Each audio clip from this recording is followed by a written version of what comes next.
السلام علیکم دوستو، آپ دیکھ رہے ہیں عبداللہ اسٹوری۔ دوستو اگر ابھی تک آپ نے مجھے سبسکرائب نہیں کیا سبسکرائب کر دیں۔ 26 مئی 1803 کو جرمنی کے ایک ٹاؤن مہم ریڈ لائن میں ایک بچہ پیدا ہوا جس کا نام پیٹر تھا۔ پیٹر بے حد ہی غریب تھا۔ یہ 13 بہن بھائی تھے اور پیٹر سب سے بڑا تھا۔ یہ ٹوٹل 15 لوگ صرف ایک کمرے میں رہتے تھے۔ پیٹر کا باپ اپنے بیوی بچوں پر بہت زیادہ ظلم و تشدد کرتا تھا، اس لیے پیٹر کا بچپن بہت زیادہ خراب گزرا تھا۔ اپنے گھر کے خراب حالات اور ماحول کا پیٹر کے دماغ پر بہت برا اثر پڑ چکا تھا۔ صرف 5 سال کی عمر میں پیٹر بلیوں اور کتوں کو تنگ کرنے لگا۔ پیٹر جب 9 سال کا ہوا تو اس نے ایک ایسا جرم کیا جس کو سوچ کر انسان کے رونگٹے کھڑے ہو جائیں۔ پیٹر نے اپنے کلاس فیلو کو دریا میں دھکا دے دیا اور اس کا ایک اور دوست اس لڑکے کو بچانے کے لیے گیا تو پیٹر نے اس کا سر بھی پانی میں ڈبو دیا اور ان دونوں کو مار دیا۔ 9 سال کی عمر میں یہ 2 قتل کر چکا تھا، لیکن اس کے چھوٹے ہونے کی وجہ سے 9 سال کا ہونے کی وجہ سے کسی کو اس پر شک نہیں ہوا۔ وقت گزرتا گیا اور پیٹر اب 14 سال کا ہو چکا تھا۔ اس نے اسکول چھوڑ کر الگ دکان میں نوکری شروع کر لی اور اس کا دماغ صرف اور صرف اب بھی غلط کاموں کی طرف ہی تھا۔ پیٹر نے اس دکان سے چوری کی اور وہ اپنے گھر سے بھاگ گیا۔ بھاگنے کے بعد پیٹر جرمنی کے ایک شہر میں پہنچ گیا۔ یہ آدمی یہاں پر چوریاں کرنے لگا اور بہت جلد اس کو پولیس نے پکڑ لیا۔ پیٹر پھر 1 مہینے کے لیے جیل میں چلا گیا۔ جیل سے رہا ہونے کے بعد یہ کئی دفعہ دوبارہ بھی جیل گیا۔ اب سن 1904 میں پیٹر کو جرمن آرمینی میں بھیج دیا گیا، لیکن یہاں سے بھی اپنی بری حرکتوں سے باز نہیں آیا۔ یہ جرمن آرمی کے کیمپ میں آگ لگا دیا کرتا تھا اور جب اس کو پکڑ لیا گیا آگ لگاتے تو اس نے کہا کہ جب یہ آگ لگاتا ہے تو اس کو آگ لگانے سے سکون ملتا ہے۔ بہرحال اس کے بعد پیٹر کو تقریباً 8 سال کے لیے جیل میں بھیج دیا گیا، لیکن اس کی جرم کی اصل داستان اب شروع ہوئی تھی۔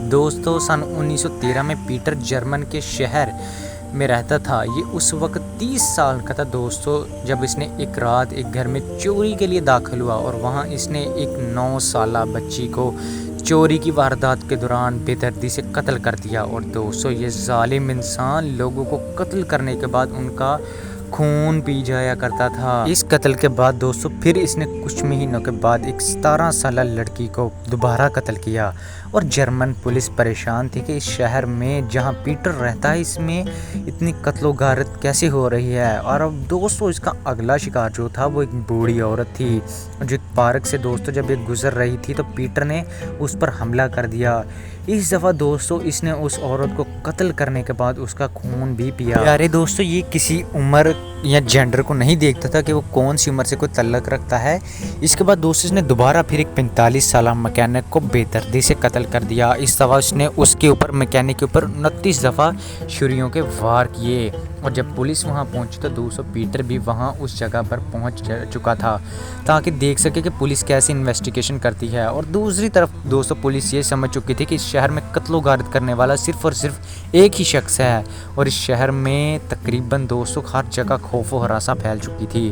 پیٹر لوگوں پر مختلف اوزاروں سے وار کیا کرتا تھا۔ یہ چھری، چاقو، کینچی جو چیز بھی ملتی تھی سے انسان کو قتل کر دیتا تھا۔ یہ اپنا مکمل طور پر دماغ کھو بیٹھا تھا۔ پیٹر جرمنی میں جس شہر میں رہتا تھا اس کا نام ویپرم آف ڈسپوئر ڈور پڑ گیا تھا کیونکہ یہ لوگوں کو مار کر ان کا خون پیا کرتا تھا، لیکن کوئی نہیں جانتا تھا کہ پیٹر وہی شخص حیوان ہے جو یہ قتل کر رہا ہے۔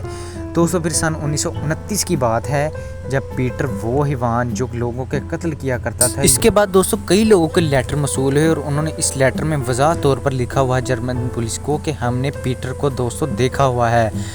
اس کے بعد تقریباً 9000 سے زائد لوگوں کے انٹرویو بھی لیے گئے اور یہ کیس جرمنی میں بہت زیادہ مشہور ہوا تھا۔ پیٹر اریسٹ کیسے ہوا، اب اس چیز پر بات کرتے ہیں۔ یہ ایک انتہائی عجیب کہانی ہے۔ دراصل پیٹر ایک شادی شدہ شخص تھا اور اس کو لگتا تھا کہ پولیس اس کو کبھی نہیں پکڑ سکتی، لیکن میرے پیارے جو بندہ ظلم کرتا ہے اس کو اس کے کیے کی سزا ضرور ملتی ہے۔ یہ ظالم انسان اپنی بیوی سے بے انتہا محبت کرتا تھا اور اس نے اپنی بیوی کو بتایا کہ یہ وہی شخص ہے جو شہر میں قتل و غارت کر رہا ہے اور اس نے اپنی بیوی کو پھر مشورہ دیا کہ تم ایسا کرو، تم پولیس کو بتا دو کہ میں وہی قاتل ہوں جو شہر میں قتل و غارت کر رہا ہے، اور اس کے بدلے تمہیں پولیس ڈھیر سارے پیسے دے گی اور اس سے تم اپنی اچھی خاصی زندگی بسر کر لینا۔ پہلے تو دوستوں اس کی بیوی نہیں مانی، لیکن کچھ دیر بعد دوستوں اس کی بیوی مان گئی اور اس نے پولیس کو ساری حقیقت بتا دی، اور دوستوں اس کے بعد جرمن پولیس نے اس سفاک قاتل کو سزائے موت سنا دی۔ دوستوں یہ تھی ایک چھوٹی سی کہانی ایک سیریل کلر کی۔ امید کروں گا آپ کو ویڈیو اچھی لگی ہے۔ دوستوں ویڈیو اچھی لگے ویڈیو کو لائک کرنا اور میرے چینل کو بھی ضرور سبسکرائب کرنا۔ اس کے علاوہ دوستوں اگر آپ ہمیں انسٹاگرام اور فیس بک پر فالو کرنا چاہتے ہیں، نیچے ڈسکرپشن میں لنک ہے، آپ ہمیں وہاں جا کر فالو کر سکتے ہیں۔ اور جب تک اگلی ویڈیو نہیں آتی مجھے دینی ہے اجازت۔ اللہ حافظ۔